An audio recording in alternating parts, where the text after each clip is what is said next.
Hello guys.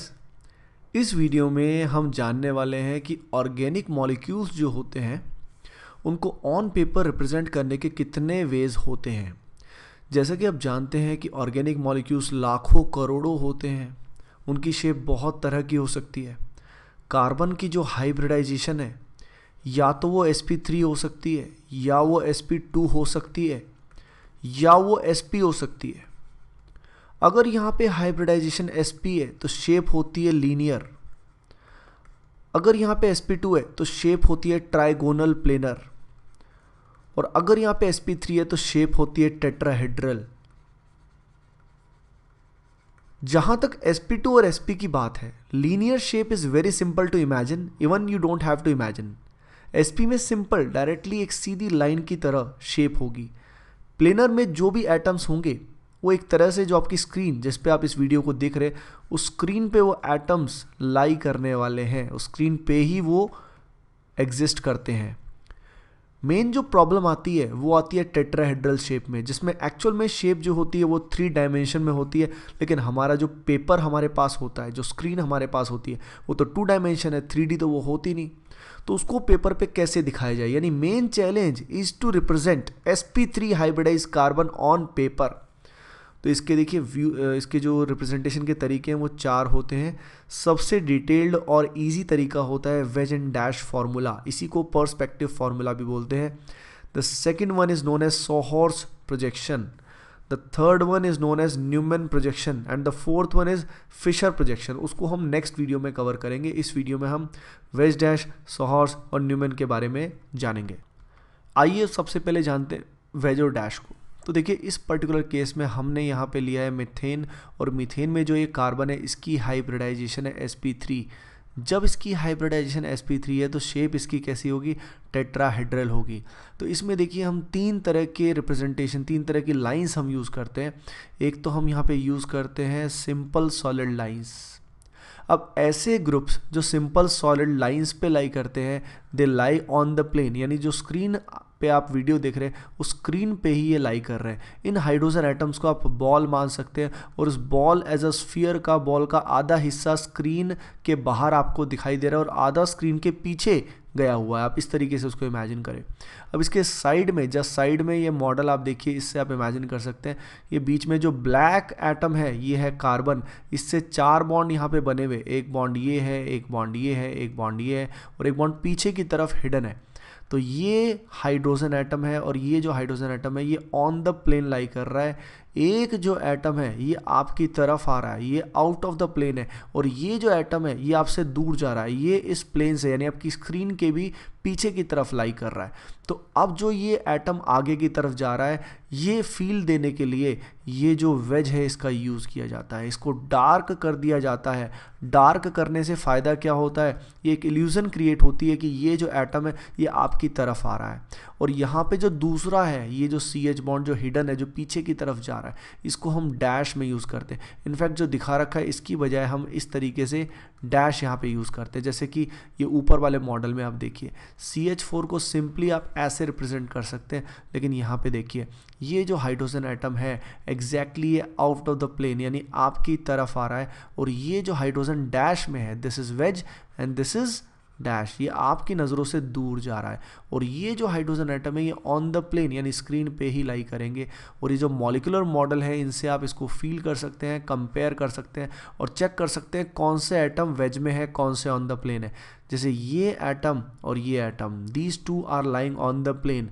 ये atom जो है ये वेज पे यानी आपकी तरफ आ रहा है, और ये जो एटम है ये डैश में यानी आपसे दूर जा रहा है। इस मॉलिक्यूल में जैसे हमको अगर इस चीज़ को फील करना है तो आप ऐसे फील करेंगे कि ये कार्बन एटम जैसे है इसमें OH बिलो द प्लेन यानी स्क्रीन के पीछे की तरफ ये ग्रुप लाई करेगा। अब यहाँ पे डैश में OH है तो ये अंडरस्टूड है कि वेज में यहाँ कौन होगा, हाइड्रोजन एटम, जिसको शो नहीं किया गया है। सिमिलरली ये जो कार्बन एटम है इसमें आप ऐसे फील करेंगे कि ये जो बॉन्ड है और ये जो बॉन्ड है ये तो है ऑन द प्लेन, ये OH स्क्रीन से बाहर की तरफ आपको विजुलाइज करना है, और इस वेज के जस्ट पीछे हाइड्रोजन एटम भी होगा। तो वेज और डैश में ज़्यादा इमेजिन करने की ज़रूरत नहीं होती। वेज का मतलब होता है अबव द प्लेन यानी आउट ऑफ द प्लेन, और डैश का मतलब होता है बिलो द प्लेन। आइए अब चलते हैं और देखते हैं सॉहॉर्स प्रोजेक्शन कैसा होता है। तो देखिए सॉहॉर्स प्रोजेक्शन में यहाँ पे मैंने दो मॉलिक्यूल्स को दिखा रखा है। This is the number 1 sawhorse projection and this is the number 2 sawhorse projection. इसमें जो बॉन्ड्स होते हैं इनको सिंपल सॉलिड लाइन से रिप्रेजेंट किया जाता है, जिसमें अपने को इस तरह की शेप दिखाई देती है। अगर आप नोटिस करें तो यहाँ शुरुआत में जो हमको बॉन्ड्स की शेप दिखाई दे रही है इट इज़ वाई शेप, इस तरह की शेप है। ये जो बॉन्ड है, जो स्ट्रेट लाइन आपको दिखाई दे रही है हॉरिजॉन्टल, इसको आप इग्नोर करें और शेप को नोटिस करें जिसमें ए, बी और सी लाई कर रहे हैं। सिमिलरली डी और ई और एफ में अगर हम देखें तो अगेन जो शेप लाई कर रही है वो वाई है। तो सॉहॉर्स प्रोजेक्शन में सिंपल सॉलिड लाइंस का यूज़ होता है और आपको या तो वाई शेप में बॉन्ड्स को दिखाया होता है या इन्वर्टेड वाई शेप में बॉन्ड्स को दिखाया होता है। जैसे सेकंड केस में अगर हम देखें तो जो ये ए है, ये बी है और ये सी है, ये इन्वर्टेड वाई शेप में लाई कर रहा है और ये जो डी है, ई है और एफ है ये वाई शेप में लाई कर रहा है। अभी जो पहला शेप हमने देखा जिसमें दोनों सेम शेप के बॉन्ड्स थे, दोनों वाई शेप के बॉन्ड्स थे, इस तरह के फॉर्म को हम नाम देते हैं एक्लिप्स्ड फॉर्म। और यहाँ पे जो हमने शेप लिया, एक का शेप वाई था, दूसरे का शेप इन्वर्टेड वाई था, इस पर्टिकुलर फॉर्म को हम नाम देते हैं स्टैगर्ड फॉर्म।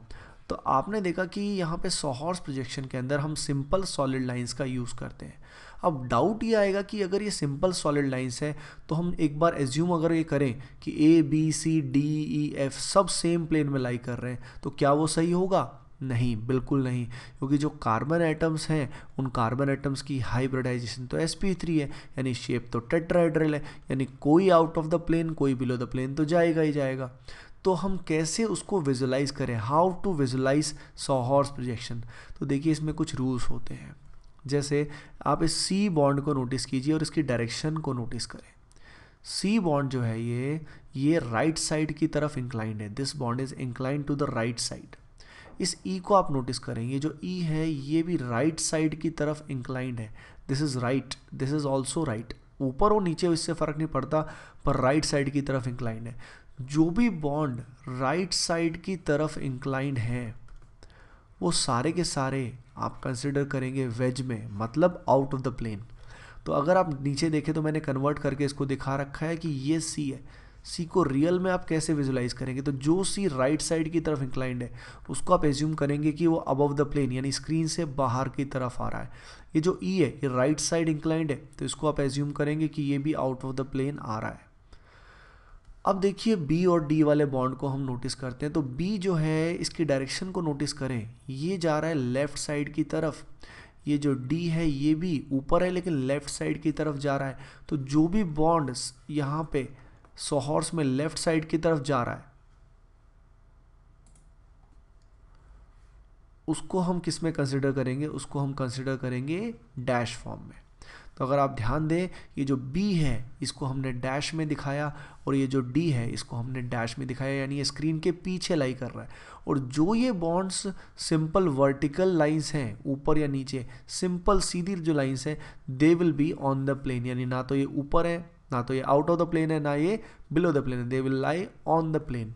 सिमिलरली यहाँ पे अगर आप नोटिस करें तो जो B है ये राइट साइड इंक्लाइंड है, ई राइट साइड इंक्लाइंड है, तो हमने बी को किस में लिया? वेज में, यानी आउट ऑफ द प्लेन। ई को हमने किस में लिया? वेज में, यानी आउट ऑफ द प्लेन। ये जो ए और डी है इसको हमने किस में लिया? डैश में लिया। सिमिलरली अगर आपके सामने इस तरीके का सॉहॉर्स प्रोजेक्शन दिया है तो हम क्या इससे एज्यूम करेंगे? तो इसको मान लेते हैं एक बार के लिए हाइड्रोजन, ड्यूटीरियम, ट्रीटियम, और इसको मान लेते हैं फ्लोरीन, क्लोरीन एंड ब्रोमीन। तो हम क्या करेंगे? तो देखिए H और F will lie on the same plane, जो स्क्रीन है वहीं पे ये एटम चिपके हुए हैं। ये ब्रोमीन राइट साइड यानी स्क्रीन से बाहर की तरफ आपके फेस की तरफ आ रहा है, और ये जो ट्रीटियम है ये भी स्क्रीन से बाहर निकल के आपके फेस की तरफ आ रहा है। ये जो ड्यूटीरियम है एक्चुअल में ये बिलो द प्लेन यानी डैश पे होगा, और ये जो Cl है ये भी किस पे होगा? डैश पे होगा। आइए अब जानते हैं न्यूमैन प्रोजेक्शन के बारे में। न्यूमैन में क्या होता है, बड़ा ही इंटरेस्टिंग है ये। अब देखिए यहाँ पे आपको गिवन है वेज और डैश में, लेट अस से यहाँ पे गिवन है हाइड्रोजन एटम, यहाँ पे ड्यूटीरियम दिया हुआ है, यहाँ ट्रीटियम है, यहाँ पे F है, यहाँ पे Cl है और यहाँ पे ब्रोमीन है। अब हमें क्या करना है, इसका न्यूमन प्रोजेक्शन बनाना है। देखिए न्यूमन प्रोजेक्शन एक्चुअली मॉलिक्यूल का साइड व्यू बताता है, साइड व्यू को पेपर पे रिप्रेजेंट करता है। अभी जो मॉलिक्यूल का व्यू आपको दिखाई दे रहा है ये है फ्रंट व्यू, सामने से जैसा आपको दिखाई दे रहा है, आप स्क्रीन को देख रहे हैं तो ये एग्जैक्टली वही व्यू है जो आपको सामने से दिखाई देगा। लेकिन अब आपको इमेजिन करना है कि आप अपनी आई को यहाँ पे प्लेस करें। तो मॉलिक्यूल को आपको साइड से देखने के लिए आई को यहाँ प्लेस करना होगा, यहाँ पे ऐसे खड़े होके इमेजिन करना पड़ेगा कि आप यहाँ खड़े हो और यहाँ से जो मॉलिक्यूल आपको दिखाई देगा उसको पेपर पे दिखाना है। अब देखिए जब आप यहाँ से देखोगे तो ये कार्बन एटम जो है ये आपके लिए फ्रंट कार्बन एटम होगा और ये कार्बन एटम आपके लिए बैक कार्बन एटम होगा। तो you have to position your eye along the X Y bond. X मान लेते हैं फ्रंट एटम को, वाई मान लेते हैं बैक एटम को। तो आपको अपनी आई को एक्स वाई बॉन्ड के along आपको देखना है। यानी जब तुम यहाँ से देख रहे होगे तो आपको एक्स वाई बॉन्ड नहीं दिखाई देगा, एक्स जो एटम है उसके पीछे कौन सा एटम छुपा होगा, वाई एटम। अब देखिए जो फ्रंट एटम है उसको हम रिप्रेजेंट करेंगे with the help of dot. अगर आप शेप की बात करें तो यहाँ से अगर तुम देख रहे हो तो आपको एक्चुअल में ये जो 3 बॉन्ड्स हैं हाइड्रोजन, ड्यूटेरियम और ट्रिटियम के, ये शेप आपको वाई शेप दिखाई देगी। तो वाई शेप अगर आपको दिखाई देगी तो आप कुछ ऐसा बना सकते हैं, यानी फ्रंट में आपको ऐसा कुछ दिखाई देने वाला है। अब खुद ही इमेजिन कीजिए ये डी वेज में यानी out of the plane, screen से बाहर निकल रहा है। तो जब तुम एच और डी के बीच में लाई करोगे तो आपके रिस्पेक्ट में डी किधर आ रहा होगा, राइट साइड में, एच आ रहा होगा लेफ्ट में और नीचे कौन आ रहा होगा, ट्रिटियम आ रहा होगा। तो ये तो हो गया फ्रंट पे। अब फ्रंट के जस्ट पीछे क्या होगा, एक्स के जस्ट पीछे क्या दिखेगा आपको, वाई। अब ऐसे तो वाई मुझे दिखेगा ही नहीं, तो मुझे वाई को रिप्रेजेंट करने के लिए एक सर्कल यूज करते हैं, यानी back carbon is represented by a circle. एक सर्कल से उसको रिप्रेजेंट किया जाता है। अब ये जो y है इसके ऊपर शेप देखते हैं कैसी है। तो ये FCl और Br की शेप को आप नोटिस करें तो ये शेप है इन्वर्टेड y। तो इन्वर्टेड y शेप में मैं यहाँ पे बॉन्ड्स को दिखाऊंगा, इस तरह की शेप यहाँ पे है। अगर आप नोटिस करो तो ये इन्वर्टेड y है। तो मेरे रिस्पेक्ट में ये जो F है ये टॉप पे आएगा, ये ब्रोमीन वेज में है तो मैं यहाँ से देख रहा हूँ तो ब्रोमीन कहाँ आएगा, राइट साइड में आएगा और क्लोरीन आएगा लेफ्ट साइड में। तो इस तरीके से हम इसको रिप्रेजेंट करते हैं, फ्रंट कार्बन को डॉट से, बैक कार्बन को सर्कल से, और शेप्स इनकी ड्रॉ करते हैं। जैसे फ्रंट में आई वाई शेप और बैक में आई इन्वर्टेड वाई। इस पर्टिकुलर केस में जो शेप हमने ड्रॉ किया, this shape is known as staggered shape. अब मान लीजिए हमें गिवन है एक्लिप्स्ड, तो हम क्या करेंगे ऐसे केस में। तो ऐसे केस में अगेन लेट अस एज्यूम यहाँ पे हाइड्रोजन, ड्यूटेरियम, ट्रिटियम है और यहाँ पे मान लेते हैं FeCl है और Br है। अगेन आपको अपनी आई को यहाँ प्लेस करना होगा और यहाँ से आपको देखना होगा, पाँव आपके इस तरीके से ज़मीन पे होंगे। तो you have to again place your eye along XY bond, यानी ये डॉट जो है ये X बॉन्ड है और शेप को आप जानते हो, शेप आपको दिख रही है फ्रंट में Y। यहाँ पे होगा हाइड्रोजन, यहाँ होगा ड्यूटेरियम, यहाँ होगा ट्रिटियम। ये जो Y है इसको हम किससे रिप्रेजेंट करते हैं, बैक कार्बन को, with the help of a circle. अब खुद ही सोचिए, अब यहाँ पे ये जो बॉन्ड्स हैं, ये जो XD बॉन्ड है और ये जो YCl बॉन्ड है, ये दोनों एक दूसरे को ओवरलैप करेंगे, दोनों एक दूसरे के पैरेलल हैं।